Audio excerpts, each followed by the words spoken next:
umaga po mga kapatid sa Panginoon. Tunay na ang Diyos ay napakabuti and He is in control of everything that is happening in this world. Amen? In this nation and in our church. Palakpakan nga po natin ang buhay na Diyos. Nginingitian ko ang bawat isa sa inyo. Ngitian nyo rin ang mga katabi nyo. And you can say to him or to her, the Lord bless you so much today. Amen? Praise the Lord. Handa na ba tayo na pagsidla ng mensahe ng salita ng Diyos para sa umagang ito? Amen ba? May tao ba dito? Okay. Knock-knock. Who is there? Okay. At kahit na mayroong orange rainfall warning, ay tuloy pa rin ang gawain ng Panginoon. Amen? At mayroon ding malakas na sunog doon sa Tondo. Pinapanood ko yung nangyaring sunog. At hanggang ngayon, hindi pa naaapula yung sunog. Tayo po ay magpapatuloy din sa gawain ng ating Panginoon. Habang nagkakagulo ang marami, tayo naman ay patuloy na nagkakaroon ng intercession sa mga kaguluhan na ito ay pumayapa, ito ay magkaroon ng tinatawag na God's divine intervention. Kahit na po ang mga simbahan o ang samahan ng mga simbahan at mga civil societies at mga labor groups ay nagpapanawagan ng mga protesta sa September 21, ang church ay nandoon pa rin sa kanyang patuloy na paglilingkod sa ating Panginoon. Amen? When we say paglilingkod, it means worship. Amen? Patuloy pa rin tayong sumasamba sa ating buhay na Diyos sapagat siya po ay karapat-dapat na sambahin at purihin sa buhay ng bawat isa sa atin. Mayroon bang masamang ginawa sa iyo ang Diyos? Siguradong sasabihin mong wala. Dahil po doon, mayroon tayong Diyos na perfect at mayroon po tayong Diyos na matuwid, mayroon tayong Diyos na banal at siya po ay makatwirang Diyos. Kaya patuloy natin siyang paglingkuran, patuloy natin siyang purihin at sambahin sa ating mga buhay, anuman po ang nagaganap sa ating pong mga kapaligiran. Amen po ba? Kumusta po sa inyong loob ng mga tahanan? Mapayapa ba sa loob ng tahanan nyo? Affected ba kayo ng mga kaguluhan na napapanood nyo sa mga balita, sa inyong mga cellphone, mga social media apps ninyo? Kayo ba ay affected? Sino bang hindi affected? Lahat tayo ay affected sa mga nangyayaring kaguluhan sa ating bayan. Kaya ngayon pong umaga ay ipinag-pray ko sa Panginoon. Ilang araw na ako nagpipray pagpasok nitong linggo na ito.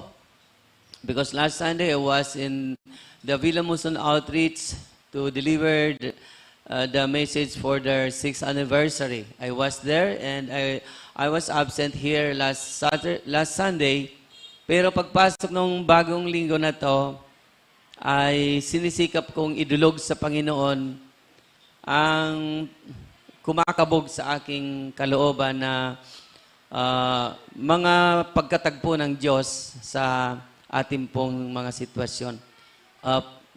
Pastor Ed, pakitulungan po. Mayroon pong naghahanap ng upuan. Okay. Thank you. Ayan, kaya nagpray ako maging kagabi. 4 a.m. na ako natulog kanina. Dahil mayroon po akong Zoom meeting sa ibang bansa kaninang gabi. Kaya nung matapos po kami mag-meet, ay saka lamang po ako nakapagpatuloy ng aking pong outline na ibababa po sa atin for the message of God's Word for us today. Kaya medyo pagod yung face ko. Okay ba? Kahit pagod, pwede ba ako magsalita dito sa unahan? Okay ba sa inyo yun? Hindi naman halata. Hindi naman halata kasi may ilaw tayo.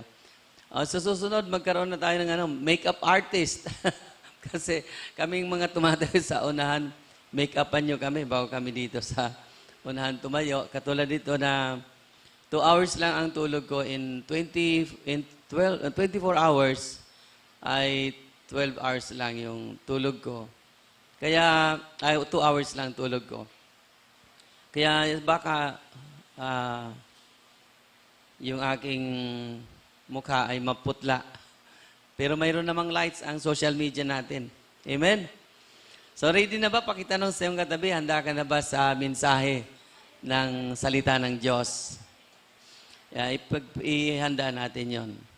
I'd like to invite each every one of you to please arise and let us pray first of all and commit to the Lord the message of His Word for us today. Hallelujah. Hallelujah. Our Heavenly Father, in the name of our Lord Jesus Christ, we thank you for the opportunity once again that you have given us today in this Sunday service to hear your words, O God. We pray that you prepare our hearts, the hearts of your children, whether they are here in this gathering or they are joining us online. I pray in Jesus' mighty name, Lord, please prepare our hearts. Because, Lord, from the exposure of this things that is happening in our nation, in our country, this issue of corruption that we are regularly receiving from the news, O Lord, we, your church people, are directly affected by this chaos. That's why we pray, Lord, to prepare our hearts. Make our hearts ready to receive your word. Make our hearts ready to believe your word. Make our hearts ready to realize your word in each every one of us in our lives so that we can be able to grow and become mature in the service of the Lord, to grow and become mature in our spiritual life. Lord, I pray in Jesus' mighty name, let your divine intervention be upon each everyone's heart, your children, Lord, because we, your people, your church people, are called to be light and salt of this world. Wherein, Lord, at this moment of time in the history of this nation, wherein corruption is so rampant, systemic, Lord, we ask for your intervention. Make each every one of us, Lord, a real salt, real light in this world. So that, Lord, this world can be preserved for the purpose of gospel preaching, for the expansion of your kingdom. That's why, Lord, I pray, make us also light so that in the darkness, your church may shine their light that is coming from our Lord Jesus Christ. Because before the Bible declares that every believer of Christ is a light, the Lord Himself says that I am the light of this world. Let the light of Jesus, Lord, transcend in its everyone's thinking, transcends in its everyone's mind, in its everyone's spirit, soul, and body. I pray that you bless the message of your word today. This is our prayer in the mighty name of Jesus Christ, our Lord. Everyone will say amen and amen. Hallelujah. Makakaupo na po tayo at palakpakan natin ang ating Panginoon. Brothers and sisters, the message of God's word for us today will give us a biblical knowledge and guide us how to submit to the governing authorities in the midst of chaos and corruptions in the government, so that as believers of Christ, you can still have the spiritual strength to live up to the faith we have in God. Worship and serve Him with clear conscience. Palakpakan natin si Lord.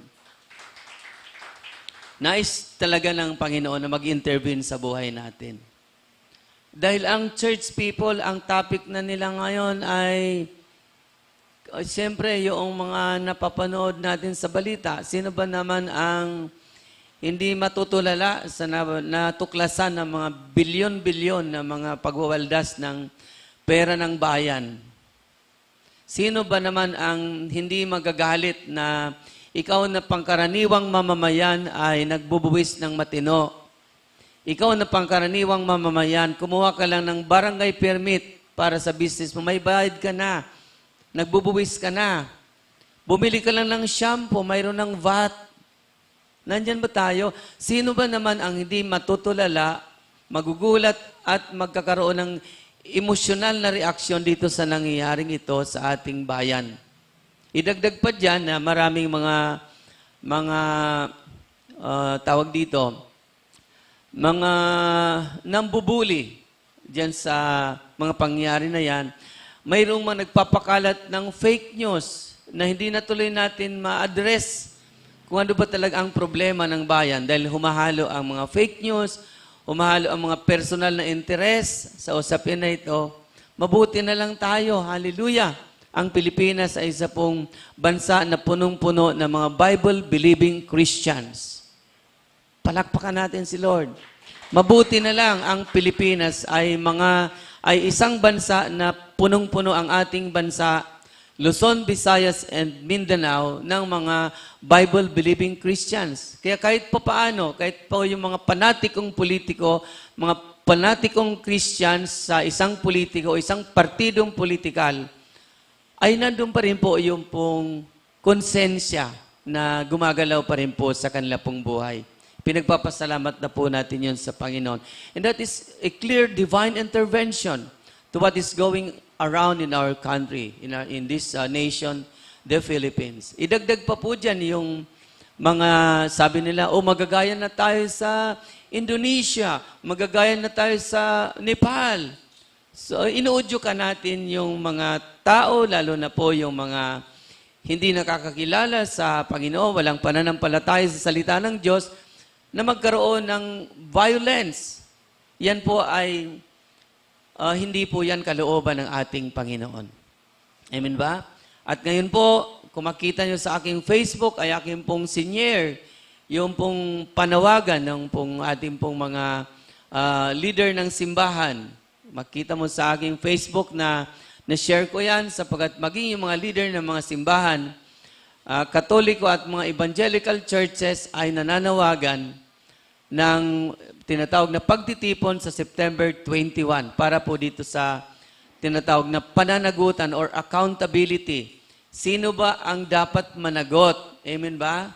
Mayroon bang dapat managot sa bilyon-bilyong na nawawala sa ating kabangyaman?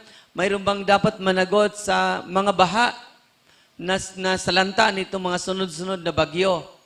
Lalo na po, particularly dito po, nababanggit po ang baha dyan po sa Bulacan. Amen ba? Sa mga investigasyon, nanonood tayo ng investigasyon ng Senado at ng lower house at ng upper house, both in the first Blue Ribbon Committee Chairman hanggang sa kasalukuyang Blue Ribbon Committee Chairman, pinapanood natin yung pong investigasyon in aid of legislation na talaga pong magugulat ka na itong mga sabwatang ito ay dapat may managot. Hindi na po biro, mga kapatid. One time, I was preaching here also with regard to the decision of the Supreme Court na sinasabi nilang walang basihan yung impeachment ng ating Vice President Sara Duterte. So yung pong time na yon ay talaga pong may dagok na sa ating pong konstitusyon. Ordinaryong mamamayang Pilipino lang po tayo. Pero alam po natin ang takbo ng batas, alam po natin ang takbo ng nilalaman ng konstitusyon. Wala po tayo ditong pinapanigang political party, wala po tayo ditong binabangga na political party. What we are talking about is the reality that is going around in our government. Umpisa po noon, pagkatapos pumasok ang next Congress, ito na pong nakaupo ngayon. At nagkaroon ng mga reshuffling. Yung dating majority ay naging minority ngayon. Yung dating minority ay naging majority ngayon. Mga kapatid, nasyak din sila sa mga nangyari. Sila mismong mga senador, nasyak din sila sa mga pangyayari. Kampanting-kampante sila.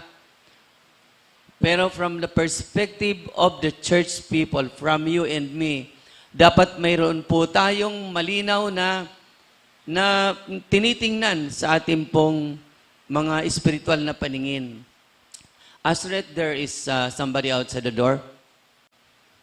Thank you, Jesus. Nakita niyo yun, mga kapatid, na yung pangyayari na yan, kung ating pong uunawain mula sa spiritual na pangunawa, ito po ay galaw na po ito ng Diyos. Hindi ko po saklaw ang inyo pong pangunawa.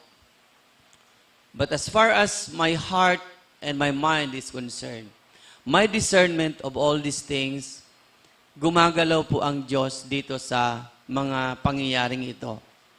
Sapagkat hindi po kalooban ng Panginoon ng ating mga matataas na opisyal ng bayan ay sila pa po ang mayroon pong bahid ng korupsyon. From the executive to the legislative and to the judiciary. Hindi po kalooban ng Diyos na yung mga pinagkakatiwalaan nating pinuno ng bayan ay sangkot sa nakawang ito. Nandiyan ho ba tayo? Hindi po papayag ang Diyos. Sapagat ang church po ay nananalangin. Sapagat ang church po ay patuloy na nangangaral ng katwiran ng Diyos. At ang isa pong nakalulungkot, yung church ay affected na. Yung church people ay affected na. Sapagat marami na po mga church people ang kumakampi doon po sa mga biases na mga pananaw. Ibig sabihin, bias sa isang political party o bias sa isang kandidato, kahit mali na po yung kanila pong bias, ay tuloy pa rin po sila. So ang tendency, ang church people mismo ay nag-engage na po siya sa pagsisinungaling. Nag-engage na po siya sa pag-tolerate ng kasamaan sa ating pong pamahalaan. Hindi na po siya naging salt and light of this world. Kaya po, mga kapatid, ang mensaheng ito ng ating Panginoon, ulitin ko po, the message of God's Word for us today will give us biblical knowledge and guide us how to submit to the governing authorities in the midst of chaos and corruptions in the government, so that as believers of Christ, you can still have the spiritual strength to live up to the faith we have in God, worship and serve Him with clear conscience. Ang title po ng message ng salita ng Diyos is Submission to Governing Authorities. Submission to Governing Authorities, pagpapasakop sa mga pinuno ng pamahalaan. In the book of Romans chapter 13, verse 1 to verse 7, babasahin ko po ang dalawang Bible version, New Living Translation at saka Magandang Balita, Biblia. Everyone must submit to governing authorities. For all authority comes from God, and those in positions of authority have been placed there by God. So anyone who rebels against authority is rebelling against what God has instituted, and they will be punished. For the authorities do not strike fear in people who are doing right, but in those who are doing wrong. Would you like to live without fear of the authorities? Do what is right, and they will honor you. The authorities are God's servants, sent for your good, But if you are doing wrong, of course, you should be afraid, for they have the power to punish you. They are God's servants sent for the very purpose of punishing those who do what is wrong, so you must submit to them. Not only to avoid punishment, but also to keep a clear conscience. Pay your taxes too, for these same reasons. For government workers need to be paid. They are serving God in what they do. Give to anyone or to everyone whom you owe. To everyone what you owe to them. Pay your taxes and government fees to those who collect them, and give respect and honor to those who are in authority. Ang bawat tao ay dapat pasakop sa mga pinuno ng pamahalaan, sapagkat walang pamahalaang hindi mula sa Diyos, at ang Diyos ang nagtatag ng mga pamahalaang umiiral. Kaya nga ang lumalaban sa pamahalaan ay lumalaban sa itinalaga ng Diyos, at sila ay nararapat sa parusa. Ang mga pinuno ay hindi dapat katakutan ng taong gumagawa ng mabuti. Ang mga gumagawa lamang ng masama ang dapat matakot. Kung ayaw mong matakot sa mga namumuno, gumawa ka ng mabuti at pararangalan kanila. Sila ay mga lingkod ng Diyos para sa ikabubuti mo. Ngunit kung gumagawa ka ng masama, dapat kang matakot dahil sila ay mga kapangyarihang magparusa. Sila ay mga lingkod ng Diyos na nagpaparusa sa mga gumagawa ng masama. Kaya nga, dapat kayong pasakop sa kanila, hindi lamang upang hindi kayo maparusahan, kundi alang-alang na rin sa inyong budhi. Yan din ang dahilan kung bakit kayo nagbabayad ng buwis. Ang mga pinuno ng pamahalaan ay mga lingkod ng Diyos, at ito ang kanilang tungkulin. Ibigay niyo sa bawat isa ang nararapat sa Kanya. Magbayad kayo sa mga dapat bayaran at magbigay kayo ng buwis sa dapat buwisan. Igalang ninyo ang dapat igalang at parangalan ninyo ang dapat parangalan. Purihin ang Diyos at pagpalain ang pagbasa ng Kanyang mga salita. Atin pong palakpakan ng Diyos na buhay. Hallelujah. Praise God. Mga kapatid, handa na ba tayong mapakinggan ang mensahe ng salita ng Diyos? Are you ready? Thank you, Jesus. Sa kasalukuyang nangyayari sa ilang mga bansa sa mundo, ito po yung ating pong nais po munang tingnan, that the Church of our Lord Jesus Christ is witnessing the violence in Indonesia, Nepal, and other nations due to the corruptions in their governments. Hindi naman po kayo huli sa balita. Amen po ba? Nakikita nyo naman po sa mga balita, yung pong nangyari sa Indonesia, nangyari po sa Nepal, at kasalukuyan pong nagaganap sa kanilang pong mga bansa. Hanggang itong pong mga tao po nila ay, mga mamayan po nila ay nagkakaroon na po ng mga hindi lamang vandalismo, kundi po pagsunog ng mga properties. At pananakit, yung iba po ay pumapatay na po. Yung pong kanila pong mga government authorities ay kanila pong sinasaktan.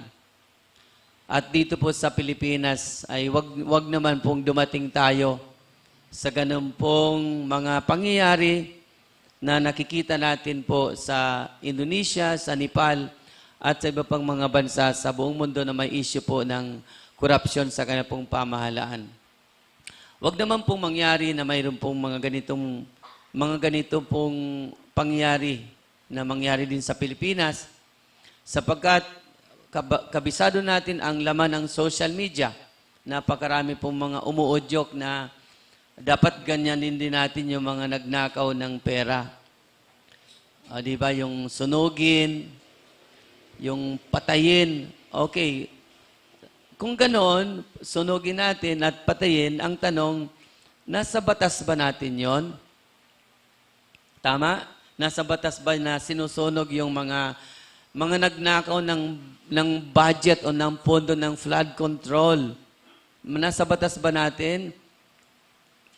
Hindi nga maipakulong yung mga nagnakaw na patunayan na nagnakaw ng milyon-milyon ng PDAP issue at ang nakulong yung mga staff lamang nila.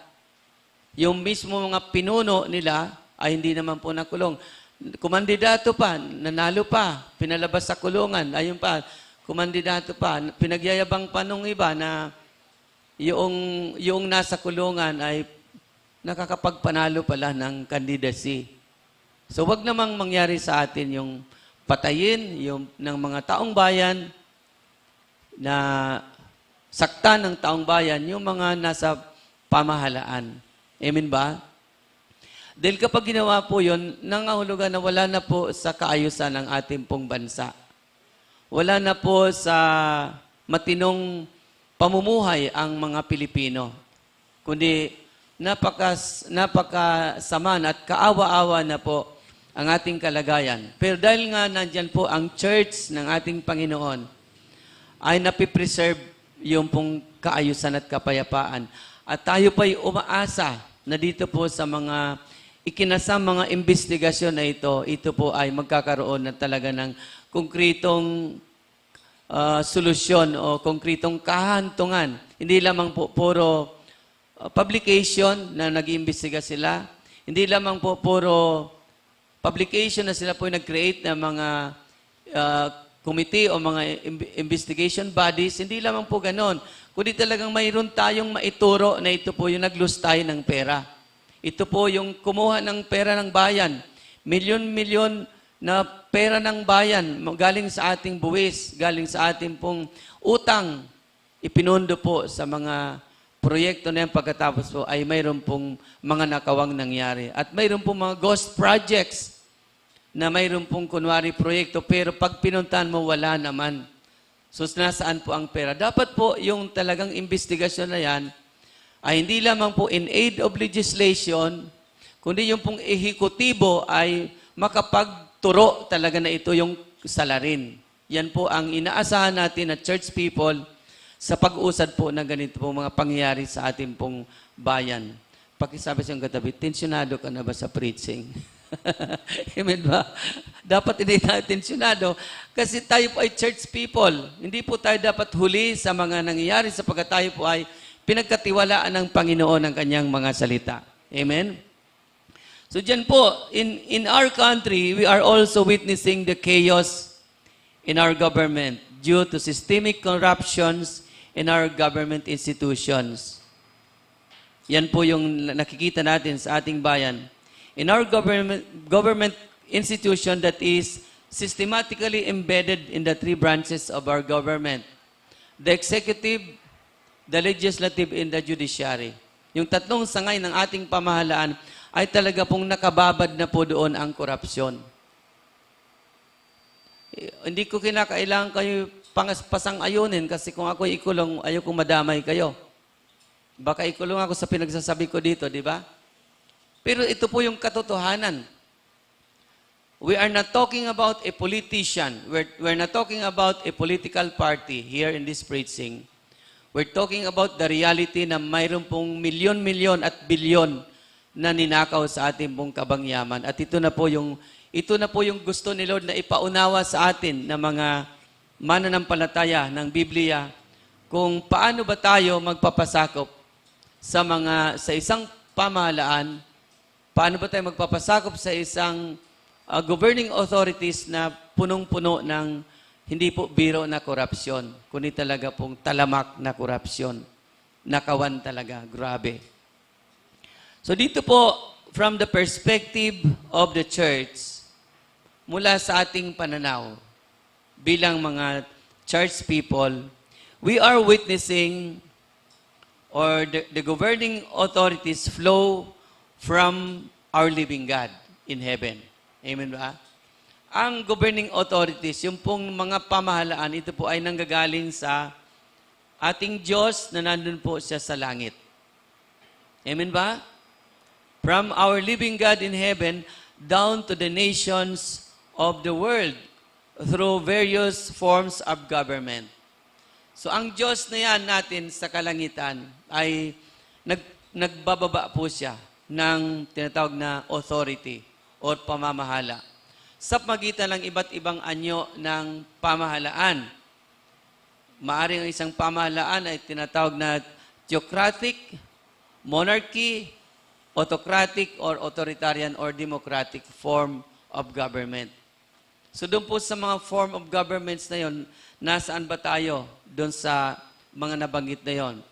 Theocratic, ibig sabihin po nito, gobyerno po na ang kanila pong gobyerno ay direktang galing sa Diyos. Katulad po nung gobyerno ng ancient Israel na ang Diyos po, si Yahweh ay nagsasalita sa pagitan ng isang propeta at kinakausap po ang isa pong hari at pinapadaan po sa propeta.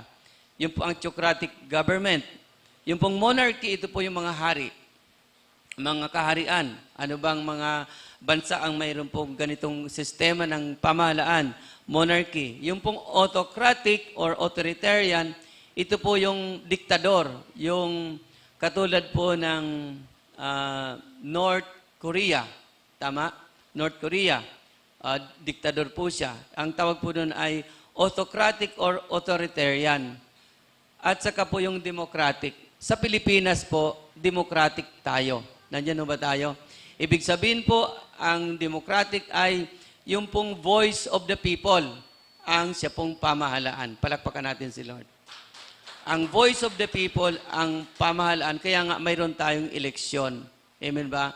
Mayroon tayong regular na pagpili ng mga leader, kung sino po ang iluluklok ng ating pong bayan. Kaya tayo po ay democratic nation, democratic country pagdating po sa pamahalaan. In our system of government in the Philippines, the flow of governing authorities from the biblical perspective flows from our living God in heaven, down to our Constitution with its governing authorities, and down to its citizenry. Ganun po ang daloy ng pamamahala o pamahalaan ng Diyos dito po sa ating bansang Pilipinas. Mula po sa pananaw ng mga taong sumasampalataya sa Biblia o mga taong sumasampalataya sa ating Panginoong Hesukristo. The church, ito po ang pananaw natin. Galing po yung salita ng Diyos. Ulitin ko, ang pananaw ng church sa governing authorities sa ating pong bansa, as a democratic nation, ay galing po sa Diyos ang kapamahalaan. At ito po ay dadaloy sa ating pong konstitusyon. At nandun po yung mga naiboto natin, mga nailuklok natin na mga kandidato, mga politiko. At pababa na po sa kanila pong mga nasasakupan. Yan po yung ating pong system of government in the Philippines. So all governing authorities on earth and all over the world becomes deputy authorities of our living God. Once they are ceremonially took an oath of office to the Holy Bible and to the Constitution of the Republic of the Philippines. Kapag po naiboto na ang isa pong kandidato, at yan po ay napanumpa na po siya sa Biblia, nakakapanood naman kayo ng panunumpa, lalo na po ang panunumpa ng nailuklok na presidente at vice-presidente at mga senador, mga congressman. Nakita nyo naman po kung paano po ginaganap yon. Sila po ay nakaharap or nakapatong po sa Biblia, yung pong officer na nag-execute ng oath-taking. At sila po ay nanunumpa din sa konstitusyon ng Pilipinas. Kaya from God to the Constitution of the Philippines, nandun po yung mga napili nating mamumuno sa ating bayan. At mula po sa kanila ay bababa po sa lahat po ng mga citizenry, sa mga nasasakupan. Palakpakan natin si Lord. Malinaw ba yun mga kapatid? Kailangan ma-establish natin ang ating pinag-uusapan. Dahil kapag direkta lang po tayo sa Word of God, mayroon po tayong mga kalituhan, hindi po natin alam kung paano ba tumatakbo ang kapamahalaan ng Diyos. Sapagkat sabi ng Biblia na ating pong binasa kanina, ang lahat po ng kapamahalaan ay mula sa Diyos. Amen ba? Kaya po, inumpisan po natin sa Diyos. Ang Diyos, ang konstitusyon, kasama ang mga elected officials, at pababa po sa kanya pong mga nasasakupan. Yan po ang ating pong tinatawag na flow of governing authorities in our country. So dito po tayo ngayon sa usapan ng submission to governing authority. Nandyan ba tayo? Sino dito ang gusto na magrebelde? Pakitaas ang kamay. Ayaw nyo? Ayaw nyong magrebelde? Tinatanong ko lang yon kasi baka nga gano'n na, di ba? Sino dito ang gusto pong sumunod sa mga namumuno sa pamahalaan? Pakitaas po ng kamay. Wala rin. Dalawa lang. Dalawa lang kung mabibigyan ng honors. With high honors. Amen ba? Dalawa ba ang tumaas? Dalawang pastor ang tumaas na susunod sila sa pamahalaan. Yung mga nasasakupan ng mga pastor na to, hindi nyo ba sila gagayahin? O silent mode lang kayo? Ayun nga, kaya kinakailangan talaga ang ganitong preaching. Palakpakan natin si Lord. Kasi yung mga church people nagkakanya-kanya na. Yung mga church people, sila na po ang nagbabanggaan. Yung mga church people, akala mo sila na po yung senador. Akala mo sila na po yung mga abogado. Hindi po nila naintindihan yung karamihan sa kanila pong sinasabi. Basta mayroon silang pinipiling personalidad. Doon na siya. So hindi na siya titingin sa issue. Doon na siya sa politiko o doon sa personalidad. Doon na lang siya. Hindi po ganon. Tinitingnan po dito ay yung pong ating pong allegiance sa ating pong governing authorities. Palakpakan natin si Lord. Hallelujah. So, submission to governing authority. Ang tanong, should Bible believers submit to a corrupt government authorities? Dapat bang magpasakop ang mga Bible believers sa mga corrupt na mga nanunungkulan? Yes or no? Kayo na po ang sumagot. Pag nyo nang iparinig kasi naka-live stream tayo. Baka kayo po ay nakatutok na sa camera natin. Ma-documentary kayo na, si ano pala, re-rebelde na pala to. Wala sa church people ang magre-rebelde sa gobyerno. Amen ba? Amen ba tayo dyan? Wala sa church people. Sabihin mo nga sa iyong katabi, wala sa church people ang magre-rebelde sa pamahalaan. Amen. Yung panawagan ng mga pinuno ng simbahan, mga Catholic priests and bishops at saka mga evangelical church bishops, ito po ay para po tuligsain ito pong korupsyon. Hindi po para pumatay, manawagan po ng civil disobedience, hindi po ganun ang gagawin nila. At mayroon din daw sa Luneta, the same date, Luneta, a trillion people march. Yun namang sa It's a Shrine ay a billion people march yung kanila pong sinasabi. So ito po yung mga panawagan ngayon sa ating pong bayan. Nililinaw po natin na ang church people ay hindi dapat mag-resort sa rebellion. Nandiyan po ba tayo? Sapagkat ito po yung itinuturo sa atin ng Biblia. So paano tayo magpapasakop sa mga korap na nanunungkulan? Tandaan po natin that we believe that the Word of God is perfect and complete. Nandiyan ba tayo? Ang salita ng Diyos ay perpekto at kompleto. Walang kulang ang salita ng Diyos. Tingnan muna natin sa Book of Psalms, chapter 18, verse 30 to verse 32. New Living Translation, Psalms chapter 18, verse 30 to verse 32. Ang sinasabi po natin ay yung pong salita ng Diyos ay perfect and complete. God's way is perfect. All the Lord's promises prove true.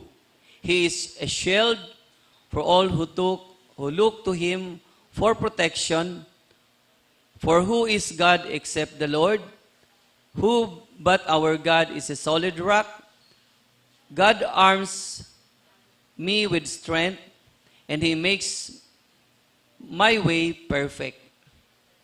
Nandiyan ba tayo, mga kapatid? Ang binabasa nating Word of God in Psalms chapter 18, verse 32 ay nagsasabi na ang salita ng Diyos ay perfect. All the Lord's promises prove to be true. He is shield for all who look to Him for protection. For who is God except the Lord? Who but our God is a solid rock? God arms me with strength, and He makes my way perfect. So nag-umpisa po doon sa salita pong God's way is perfect. Ibig sabihin po ng God's way, ito po yung salita ng Diyos. Nandiyan ba tayo? Ang daan ng Panginoon ay yung pong salita ng Diyos. Kaya sabi po dyan, ang salita ng Diyos ay perpekto. Pagkapag sinabing perpekto, wala po siyang kapintasan. Wala siyang kakulangan. Siya po ay absolutely perfect. Wala pong anuman pong maipipintas tayo sa nilalaman ng salita ng Diyos. Because the Word of God or God's way is perfect. At ang bunga po nito sa buhay natin ay isa po itong daan na wala pong kulang o wala pong labis. Kundi ito po ay matatawag pong wala na po tayong hahanapin doon po sa pamumuhay na idudulot po ng salita ng Diyos sa ating mga buhay. Naobserbahan natin yan habang tayo po'y lumalago sa ating buhay spiritual. Sa ating paglago habang tayo po'y lumalakad sa salita ng Diyos o ipinapamuhay natin ang salita ng Diyos, makita mo yung transformation na nagaganap sa iyong buhay. Umaangat ang iyong spiritual na buhay at nagkakaroon po ito ng impact sa lahat ng aspeto ng iyong pamuhay. Mula sa iyong pananaw hanggang sa iyong pong mga pakikipag-usap o pakipagtrato sa iyong kapwa o sa lahat po ng mga kalakaran sa iyong buhay ay lumalago dahil po ang salita ng Diyos ay tinanggap mo sa iyong buhay. Amen? Ito po ay nagbigay dun sa iyo ng proteksyon, nagbigay din sa iyo ng lakas. At ito ay tinatawag po na isa pong solid rock, isa pong bato na matibay para po sa mga nananampalataya. Do you believe in the Word of God? That the Word of God is perfect? Amen. So in Psalms chapter 19, verse 7 to verse 8, New Living Translation, the instructions of the Lord are perfect, reviving the soul. The decrees of the Lord are trustworthy, making wise the simple.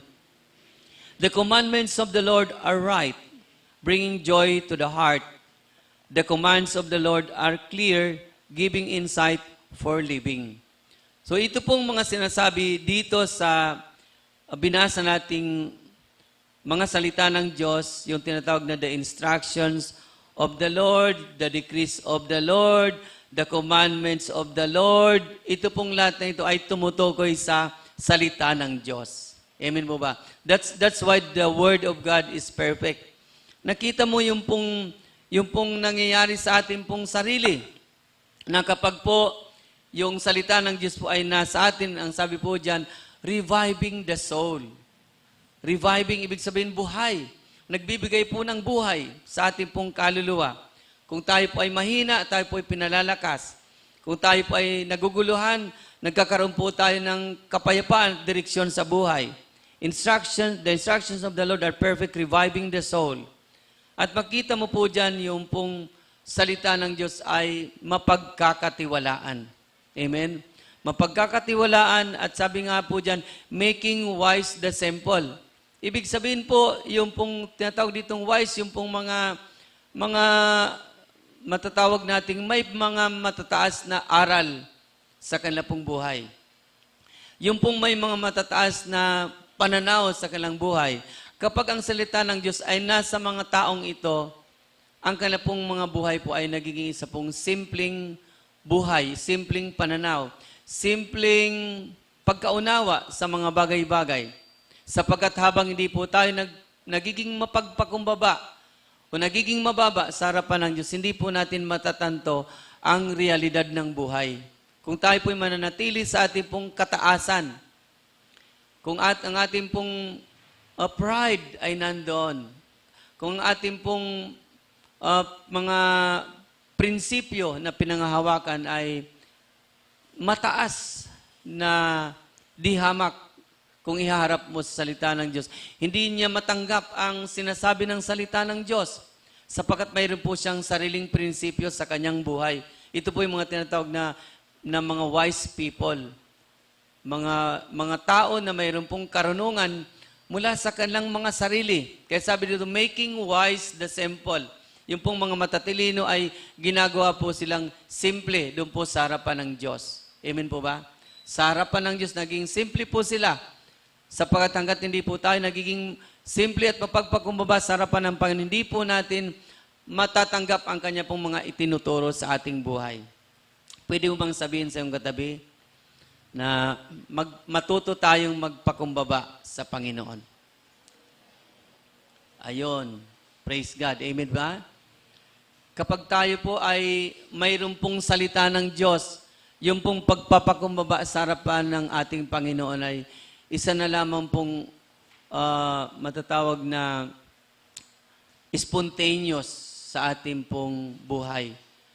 Hindi na po tayo nangangatwiran sa harapan ng Panginoon.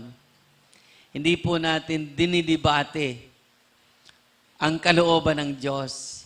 Amen? Hindi po natin minomodify ang kagustuhan ng Diyos. Hindi po natin iniiba ang meaning ng gusto ng Diyos sa ating buhay. Sapagkat tayo nga po ay simple lang po ang ating pong kaalaman sa harapan po ng ating Panginoon. Yun po ang ibig sabihin po ng making wise the simple. Amen ba? Ano man po ang ating pong pinag-aralan, kung pag-uusapan ng pinag-aralan, ano man po ang ating pong kalalagayan sa buhay, maaaring ikaw po ay isa pong mayaman, isa pong matatawag na litaw sa lipunan, ang iyong pong pangalan, ano man po ang iyong pong kalagayan. Kapag ikaw po ay nagkaroon po ng salita ng Diyos sa iyong buhay, since the Word of God is perfect, ang kalagayan po sa harapan ng Panginoon ay simple at ordinaryo na lamang pong tao sa harapan ng Panginoon. Sapagkat kung tayo po ay magmamataas sa harapan ng Panginoon, doon po pumapasok yung pong insubmissive spirit. Insubmissive ba or unsubmissive? Yung hindi po pagpapasakop. Kapag tayo po ay mapagmataas, hindi po natin kayang magpasakop sa Diyos. Kaya kapag tayo po ay nagkaroon ng paglago sa ating buhay spiritual, nagiging mapagpakumbaba po tayo sa harapan ng Panginoon. Kaya madali na po tayong turuan ng salita ng Diyos. Madali na po nating tanggapin ang sinasabi ng salita ng Diyos. Madali na po nating maipamuhay ang sinasabi ng salita ng Diyos. Sapagkat hindi na po yung ating sariling kaalaman o karunungan ang siya pong nananaig sa ating buhay, kundi yun na pong salita ng Diyos ang nangingibabaw sa ating buhay. Palakpakan po natin ang Panginoon. And the last verse, para ipaliwanag po natin itong sinasabing, we believe that the Word of God is perfect and complete, ay matatagpuan po natin sa sulat ni Pablo, ikalawang sulat ni Pablo, 2 Timothy, chapter 3, verse 16 to verse 17. All Scripture is inspired by God and is useful to teach us what is true and to make us realize what is wrong in our lives.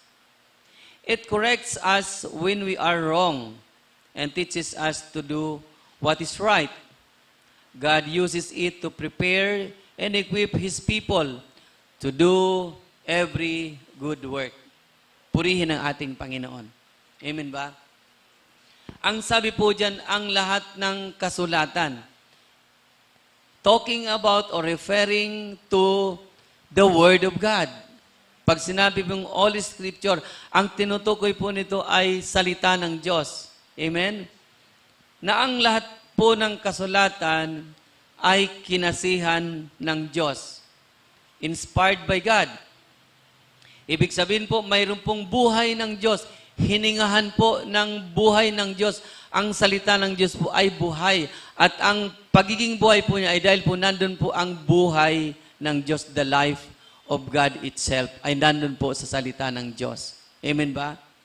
At dahil po ito po ay kinasihan ng Diyos, ang kanya pong mga salita, ang banal na kasulatan, ito po ay magagamit sa pagtuturo. To teach us what is true. Sabihin mo nga, to teach us what is true. Yan, tinuturoan tayo ng salita ng Diyos kung ano po ang katotohanan. At ito po ay, sabi dito, make us realize what is wrong in our lives. Tinutulungan tayo itong makita natin, matukoy natin kung ano po ang mali sa atin pong buhay. Nandiyan ba tayo? Kung ano ang mali sa ating buhay, ay natutuklasan natin, natutukoy natin dahil po sa salita ng Diyos. At ang salita ng Diyos, it corrects us when we are wrong. Itinutuwid tayo nito kapag tayo po ay mali. Kapag tayo po ay mayroon pong maling ginagawa o maling pagkaunawa, itinutuwid po tayo. Kinokorek tayo ng salita ng Diyos. Kapag nabasa natin ang salita ng Diyos, natatanto natin na mayroon pala tayong mali. Mayroon pala tayong ginagawang hindi tama sa harapan ng Diyos. Mayroon pala tayong tinatawag na mga gawain o mga kaisipan na hindi po naayon sa kalooban ng Diyos. And it teaches us to do what is right. Tinuturoan tayo kung paano po gawin ang mga bagay sa isa pong tamang paraan. O tinuturoan po tayong mailagay sa tama yung pong mga bagay sa ating buhay. Amen po ba? Sabi diyan, kaya po yan ay perfect, kaya po yung kinasihan ng salita ng Diyos upang tayo daw po, so that the people of God, God uses it to prepare and equip His people to do every good work. Kayo po ba ay tinuturing nyo ang inyong sarili na mga people of God po kayo? Sino po ang naniniwala na kayo po ay mga tao ng Diyos? Amen. Palakpakan natin si Lord. Yes, you are people of God. Mga church people po kayo. At dahil po mga church people tayo, para sa atin ang salita ng Diyos. Hindi naman po ito kinakailangan, hindi naman po ito hinahanap. Hindi naman po ito ginagamit ng mga hindi po nananampalataya na siya po ay church people or people of God. Yung pong mga people of God katulad natin, ang salita po ng Diyos, ito po ay tinutulungan tayo upang maihanda ang bawat isa para sa mabubuting gawain. Amen ba? Sabi no, para sa mabubuting gawain. Mga kapatid, ang mga tatlong verses na yan, Psalms chapter 18, verse 30 to verse 32, Psalms chapter 19, verse 7 to verse 8, and 2 Timothy chapter 3, verse 16 to verse 17, ay nagsasabi na ang salita ng Diyos ay perfect and complete. Palakpakan natin si Lord. Therefore, ito po ang ating pong pinangahawakan. Amen ba?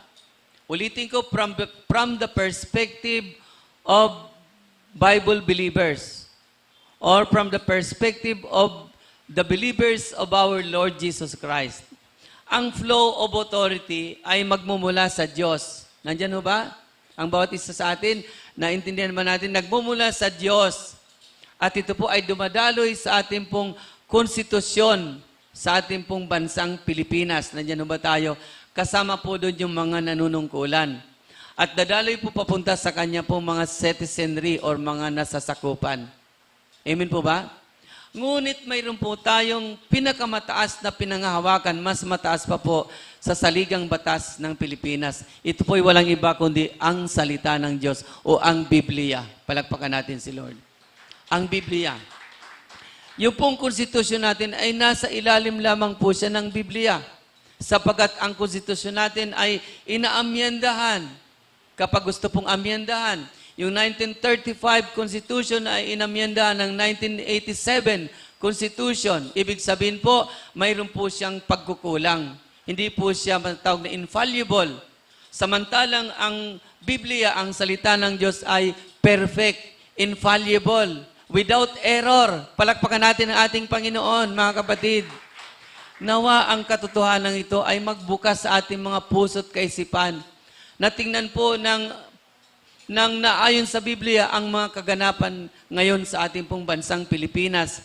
Upang tayo pong mga kapatiran, lalo na po sa Share the Word, Apostolic Ministries International, ay hindi po tayo nagbabanggaan dahil lamang po paborito natin ng isang politiko, dahil lamang paborito natin ng isang political party, kahit po may mali na ay pinapaboran pa rin natin dahil yun na po ang ating pong pagkapanatiko. No, kailangan po tayong bumalik po sa panawagan ng Diyos na tayo po ay mga Bible-believing people. Palakpakan natin si Lord. Bumalik po tayo doon, mga kapatid. Mga kapastoran, lalo na sa Share the Word Apostolic Ministries International, sa mga elders na mga iba't ibang outreaches natin, sa mga leaders at mga workers at mga miyembro, mananawagan po ako sa inyo, bumalik po tayo sa salita ng Diyos, na kung saan ito po ay perpekto at wala pong pagkukulang. Ito po ay magagamit natin upang tayo po ay magtagumpay dito po sa kaguluhang ito na nangyayari sa ating pong bayan o dito po sa mundo, sapagkat ipinaliwanag na rin ng ating Panginoong Jesucristo na darating po ang iba't ibang mga kahirapan, mga kapighatian, tribulations dadating, pero sabi ng Panginoon, mag-alala kayo, be of good cheer because I have overcome the world. Napagtagumpayan ko na ang sanlibutan. At nais ng Panginoon na kung paanong siya nagtagumpay sa sanlibutan, ang bawat isa din po sa atin ay magtagumpay din po sa sanlibutan. Ang ating allegiance po when it comes to our faith, ang ating pong allegiance ay nasa ating Panginoong Jesucristo. Ang ating allegiance ay nasa Biblia. Ang ating allegiance ay nasa salita ng Diyos. Amen po ba? Ang ating pong mga pamunuan ng pamahalaan, ito po ay itinuturo sa atin ng Biblia na tayo po ay magpasakop sa kanila. Purihin ang ating Diyos na buhay. Alam ko na pag sinabing magpasakop sa kanila, ang dami pong question mark ang lilitaw sa ating pong isip. Maaring sabihin natin, paano ako magpapasakop dyan? Kurap yan eh. Hindi maipaliwanag kung saan niya dinala ang pera. Paano ko magpapasakop dyan? Maaring ganun ang lumabas sa ating pong isip. Amen po ba? Paano ko magpapasakop dyan? Mga magkakasabwat lang naman yan. Sila naman dati yan, magkakasama sila. Ngayon naghiwalay lang sila at ngayon magulo na. Paano ko magpapasakop? So ano ang kahantungan ng ating buhay kapag ganun po ang humuhulma sa ating kaisipan? Umahantong po yan sa tinatawag na rebellion o pagre-rebelde. Nandyan ho ba tayo? At ang pagre-rebelde sa authorities ay hindi po ito kalooban ng ating Diyos na buhay. Amen po ba? Sapagat hindi po ang Diyos natin ang author ng rebellion. Ang author ng rebellion ay walang iba kundi si Satanas. Ang kaaway ng ating mga kaluluwa. Ang kaaway ng Diyos na buhay. Amen po ba? Dito po, paano ba tayo, how the church people should submit to governing authorities in the midst of corruption in the government? Paano ba tayo magpapasakop dito sa ganitong uri ng mga governing authorities na kaliwat kanan po yung bulgaran na ikaw kasama ka, ikaw mayroon ka ding tinanggap na pera, ikaw mayroon ka ring kinuhang 300 million, ikaw mayroon kang 350 million, ikaw mayroon kang 30 million, nagbabatuhan na. Mga kapatid, paano tayo tatayo? Pakisabi sa iyong katabi, bumalik tayo sa Biblia. Lakasan mo. Baka hindi niyo narinig. Bumalik tayo sa Biblia. Amen. Bumalik tayo sa Biblia at doon nating tingnan. Doon po sa pananaw ng Biblia. Paano tayo magpapasakop dito po sa mga namumuno sa atin na nakikita natin na habang sila ay nandyan po sa panunungkulan, ay mayroon pong mga nakawan na nangyayari sa ilalim ng kanilang panunungkulan. Di ba, sangkot pa rin? Kasi nasasakupan mo yung nagnakaw. Tama ba? Di ba ikaw yung leader diyan? Pagkatapos ito, sa baba mo may nakawan. Ay di ba sangkot ka? sa panunungkulan, sa authority. Sangkot ka, mayroon kang pagkukulang. Marahil hindi ka nabigyan nung galing doon po sa milyon-milyon o bilyon na pera, pero ikaw po ay may pananagutan sapagkat yan po ay nangyari sa iyo pong pamamahala. Amen. Kapag pinag-usapan natin ang accountability. Amen. So tayo po na mga church people, dito po sa sitwasyon na to ay mayroon po tayong pinagbabasihan na Word of God. Balikan po natin ang ating main Bible reference sa Romans chapter 13 from verse 1 to verse 7. So dapat po tayong magpasakop sa mga namumuno sa atin. That's number 1. Standard po yan. Amen ba? SOP yan para sa ating lahat. Amen? Sapagat kung sinabi natin ang salita ng Diyos ay perfect, ang salita ng Diyos ay complete, ibig sabihin po, tama ang sinasabi ng salita ng Diyos. Anong sinasabi ng salita ng Diyos? Romans 13:1. Everyone must submit to governing authority. Ang bawat tao ay dapat pasakop sa mga pinuno ng pamahalaan. Bakit daw po? For all authority comes from God, and those in position of authority have been placed there by God. Ang sabi po dyan, sapagat ang lahat daw po ng pamahalaan ay galing po sa Diyos at sila po inilagay dyan ng Diyos sa ganyan pong mga posisyon. Nilagay po sila dyan ng Diyos. Pakikalabit na yung katabi. Pakinggan mo si Bishop. Amen. Baka hindi mo nasusundan. Amen. Ibig bang sabihin galing ang Diyos ba naglagay sa mga magnanakaw na yan? Kasi sabi niyan, inilagay sila ng Diyos. Ibig bang sabihin, nagkamali ang Diyos sa paglalagay sa kanila?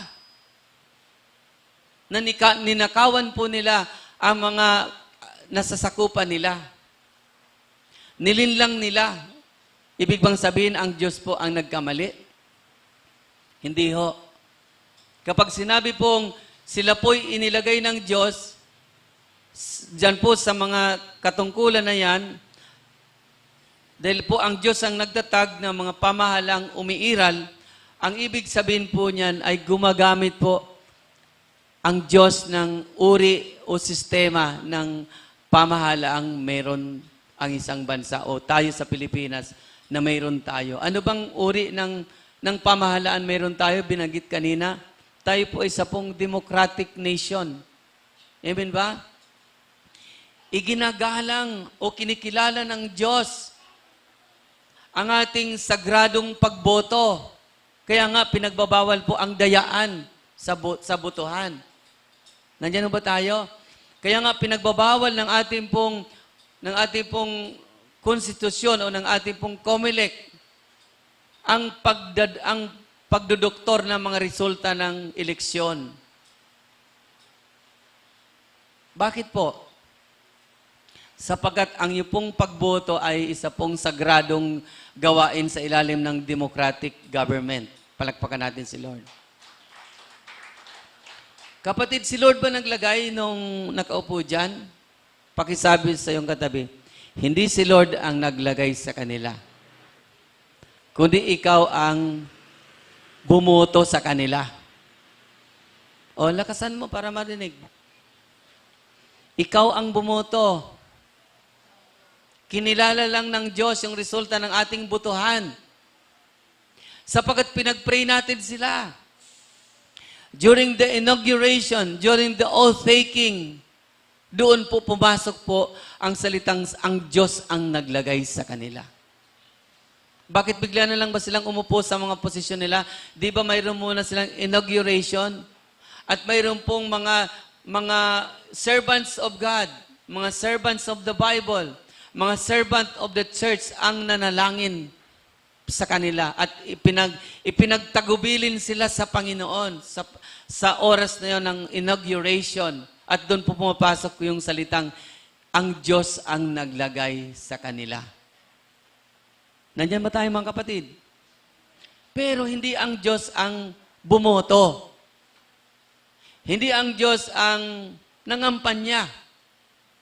Bilang democratic nation tayo, mayroon tayong kalayaang binigay ng konstitusyon na tayo ay magbotohan ng mga susunod na leader, national and local government. Nandiyan ba tayo? Pati sa barangay level ay mayroon pong karapatan ang bawat mamamayan na pumili ng kanilang pong mga leader. At nung sila po'y nanumpa na sa kanilang pong mga tungkulin, doon lamang po pumapasok pong ang Diyos po ang naglagay sa kanila. Palakpakan natin si Lord. Ngayon, tukuyin natin mga kapatid para maibsan yung ating diskusyon dyan. Sobra talagang masakit sa kalooban, masakit sa mata, basahin ang mga post ng mga kapatiran.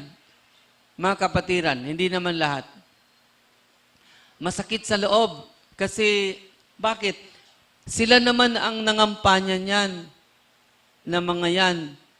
Gusto ko na pong prangkahin. Sila naman ang nangampanya ng unit team o nanalo ng unit team, tapos na. Ngayon, sila naman ang nag-divide ng unit team, sila pa rin yon. Ngayon, nag-away silang dalawa. Sila pa rin ngayon ang nag-aaway. Hanggang dyan ngayon sa issue ng mga corruption na yan, latagan ng mga paninira. Marahil may mga katotohanan dyan at marahil mayroon pong mga nagsasabi dyan sa dalawang parties na yan na naghiwalay na totoo ang kanilang sinasabi. Ano pa man po ang sinasabi nila, mga kapatid, na mga partido na yan, ang malinaw po ay mayroon pong pagkilos ang Diyos. Ayaw ng Diyos ng dayaan, ayaw ng Diyos ng nakawan, ayaw ng Diyos ng linlangan. Kapatid, ikaw ay church people, please, ihiwalay mo na ang iyong sarili. Diyan po sa mga away na yan ng dalawang partido politikal na dati magkasama sila, ngayon ay nag-aaway. Damay-damay na tayo dahil tayo po ay nasasakupan ng isa pong bansa. Nandiyan ba tayo?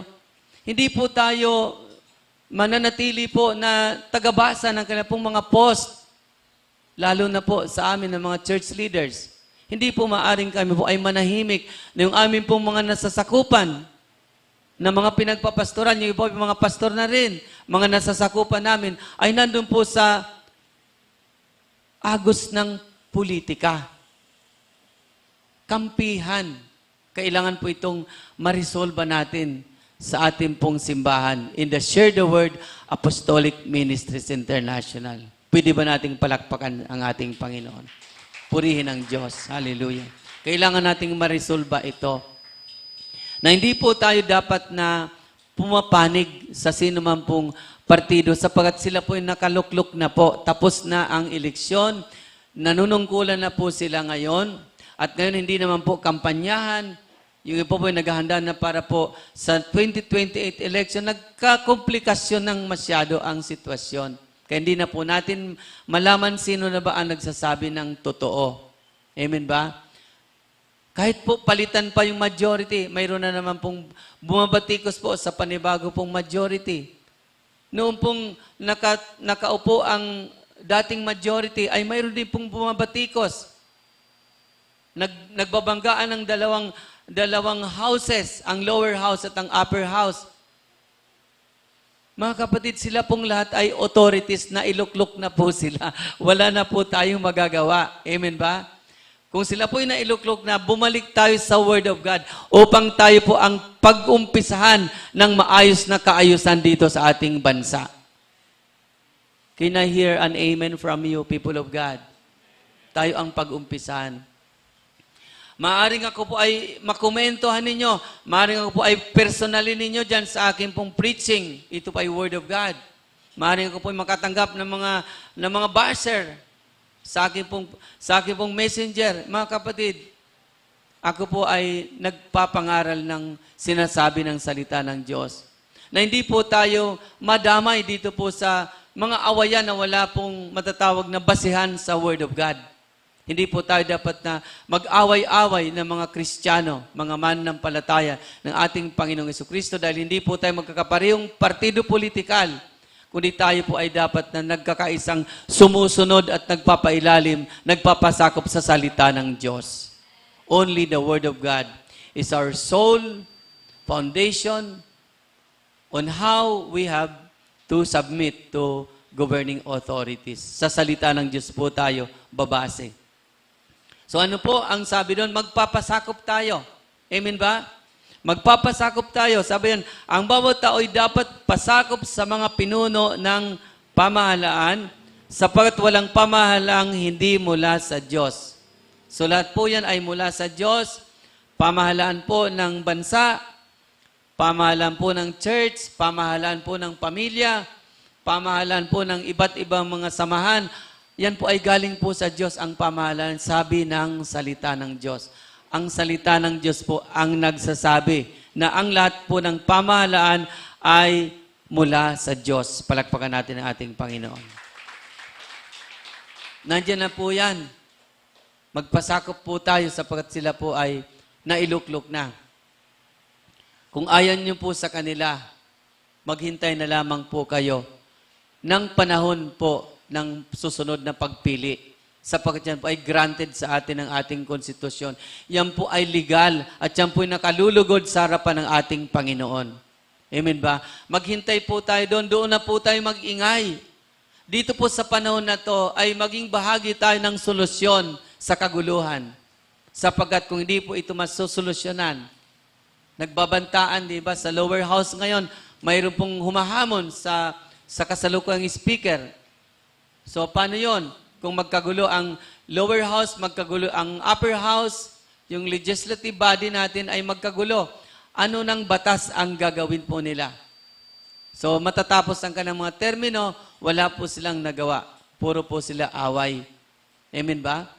Kaya ho, bilang mga kapatiran, bumalik po tayo sa pundasyon ng ating pananampalataya na doon po tayo sa salita ng Diyos ngayon, bumatay sa ating pong mga gagawin. Palakpakan po natin si Lord. Hallelujah. Verse 2, so anyone who rebel against authority is rebelling against what God has instituted and they will be punished. So kapag tayo po ay nagre-rebelde doon po sa mga namumuno sa atin, tayo po ay nagre-rebelde po sa Diyos sapagkat ang Diyos po ang nagtalaga sa kanila sa posisyon na yan. Amen ba? Kaya ho, sa mga church people, sa mga nagre-rebelde, sa ating pong mga namumuno sa ating bayan, nakikiusa po ako. Itigil po natin ang pagre-rebelde sa mga pananalita dyan po sa ating pong mga social media. Marami naman mga words ang pwede po nating ilagay dyan sa ating pong mga Facebook accounts. Di ba pwede naman tayo mag-post ng mga katotohanan lang? Nakakasakit sa kalooban ng ating Diyos na buhay. Kung yung kanya pong mga anak, ang mga post niya sa Facebook ay mga pabor lamang sa kanya pong gusto. Hindi na tayo nabubuhay sa ating mga sarili.